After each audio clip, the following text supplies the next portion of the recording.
एक बच्चे ने मुझसे पूछा था, सर जी ऑपरेटिंग सरप्लस का फॉर्मूला क्या होता है, वो कैसे निकलता है? भाई ऑपरेटिंग सरप्लस का मतलब होता है रेंट एंड रॉयल्टी, इंटरेस्ट और प्रॉफिट। अगर ये तीन चीजें आपको पता लग जाए तो आपका काम हो गया। सर यही तो मुश्किल है। कोई बात नहीं, एक बात बताओ, इनकम मेथड से क्या निकल के आता है? जल्दी बताओ, इनकम मेथड से क्या निकल के आता है? एनडीपीएफसी। एनडीपीएफसी, बिल्कुल सही बात है। NDPFC is equal to CMRIP, यही तो होता है। अच्छा, इसको मैं ऐसे लिख सकता हूं, NDPFC minus C minus M is equal to RIP। जल्दी बताओ, ऐसे लिख सकते हैं या नहीं? बिल्कुल लिख सकते हैं।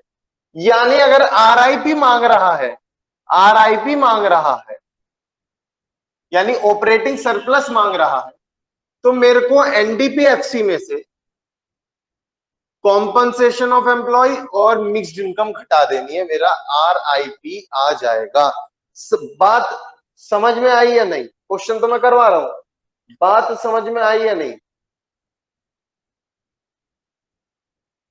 सब मैथमेटिकल इक्वेशन है, नथिंग एल्स, और कुछ नहीं।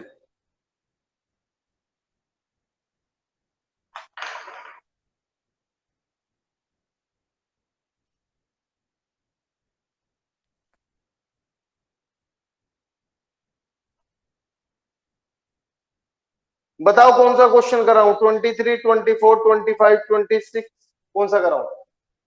दो तीन कर लेंगे, टेंशन मतलब। 23 पे चलो। बच्चे ने कहा है 23, बेटे 22 तो है ही नहीं, मतलब है लेकिन उसमें ऑपरेटिंग सरप्लस थोड़ी मांग रहा है। अच्छा 24, चलो 23 करते हैं पहले। कैलकुलेट ऑपरेटिंग सरप्लस, यानी कि ये मांग लिया, ये चाहिए, ये देखते हैं क्या क्या दिया हुआ है। Bonus to employee, bonus to employee, ये क्या होगा? ये क्या होगा जरा बता सकते हो आप? बोनस टू एम्प्लॉय किस में आएगा ये? जल्दी बताओ। नहीं आएगा? अच्छा अच्छा अच्छा, कोई बात नहीं। Mixed income, profit, dividend, tax, rent, royalty, interest और employer contribution to social security scheme. एक बात बताऊं, इसमें आपको ये भी नहीं लगाना पड़ेगा फॉर्मूला। क्यों? क्योंकि मुझे रेंट एंड रॉयल्टी भी दिया हुआ है, मुझे इंटरेस्ट भी दिया हुआ है, मुझे प्रॉफिट भी दिया हुआ है। तो जब मुझे सब कुछ दिया हुआ है, इन तीनों को जोड़ दूंगा, RIP आ जाएगा। इसमें कौन सा बड़ा काम करना था मुझे? देख लेते हैं, RIP ले लेते हैं। रेंट एंड रॉयल्टी बताओ कितना है? 80 और 40। रेंट एंड रॉयल्टी दे दिया। इंटरेस्ट बताओ, इंटरेस्ट 130, और प्रॉफिट बताओ 100। जोड़ दो सबको,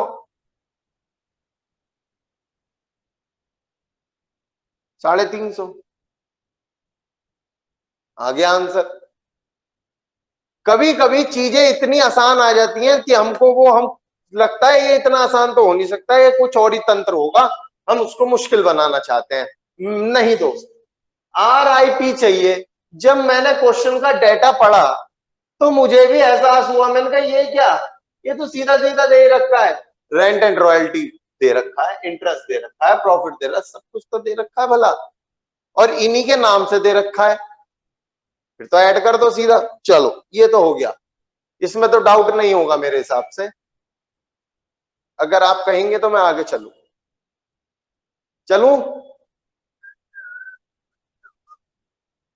20 भी। अच्छा 20 भी बता देंगे, पहले 24 कर लो आप। Calculate the value of operating surplus. अच्छा ऑपरेटिंग सरप्लस मैंने अभी अभी आपको बताया था ना, एनडीपीएफसी में से ये घटा दो, आपका ऑपरेटिंग सरप्लस आ जाएगा। ठीक है जी। वैल्यू ऑफ आउटपुट दिया हुआ है, इंटरमीडिएट कंजम्पशन दिया हुआ है, कॉम्पनसेशन ऑफ एम्प्लॉय, ये तो मिल गया मुझे। ध्यान से देखना मैं कैसे सोच रहा हूं, ऐसे ही आपने सोचना है। मैंने कहा ये सब करना है, सी कॉम्पनसेशन ऑफ एम्प्लॉय मिल गया। इनडायरेक्ट टैक्स काम का नहीं, डेप्रिसिएशन काम का नहीं, सब्सिडी काम की नहीं, मिक्स इनकम ये भी चाहिए थी, ये भी पता है। क्या नहीं पता जल्दी बताओ। मेरा क्वेश्चन किस बात पे अटका हुआ है? एनडीपीएफसी। ओहो ये नहीं, डेटा दिया हुआ है। अब मैं डेटा पे ध्यान दूंगा। डेटा दिया हुआ है, value of output, intermediate consumption. यार याद आ रहा है कुछ, ये कौन सा मेथड था ये? Value edit. बेटा वैल्यू एडिट से क्या निकल के आता है जल्दी बताओ, क्या निकल के आता है?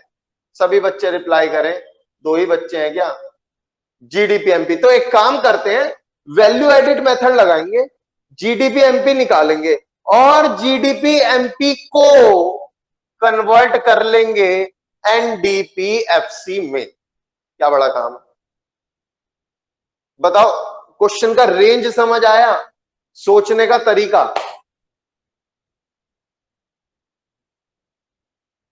तरीका क्या है मैं फिर रिपीट कर रहा हूं, लिख लो जो आपका दिमाग कहता है उसे लिख दो।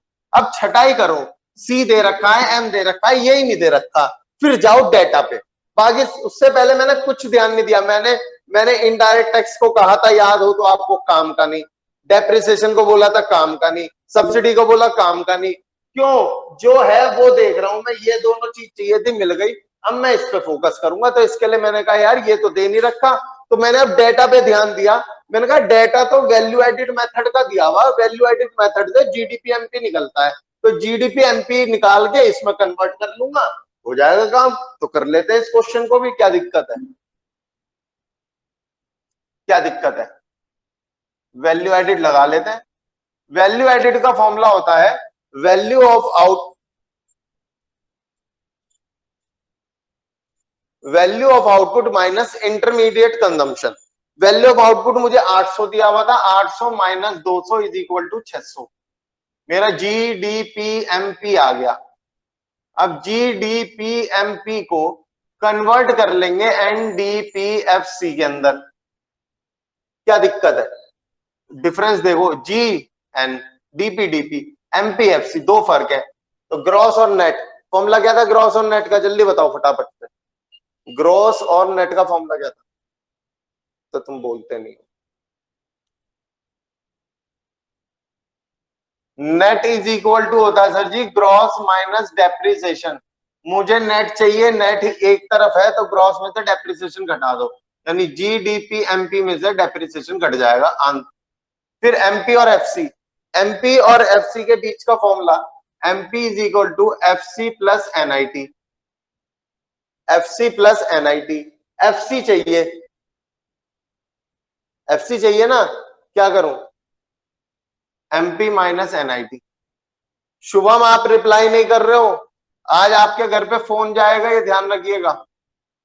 रितिका आप भी रिप्लाई नहीं कर रही हैं, रितिका आप भी रिप्लाई नहीं कर रही हैं।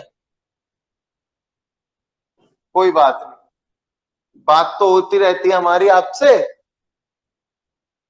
डेप्रिसिएशन, शुभम तो अब भी नहीं कर रहा, बेटा तू तो गया। बच्चे बेटा तुम तो गए अब। शुभम नहीं बोल रहे, अब भी नहीं बोल रहे, कोई बात नहीं बेटा।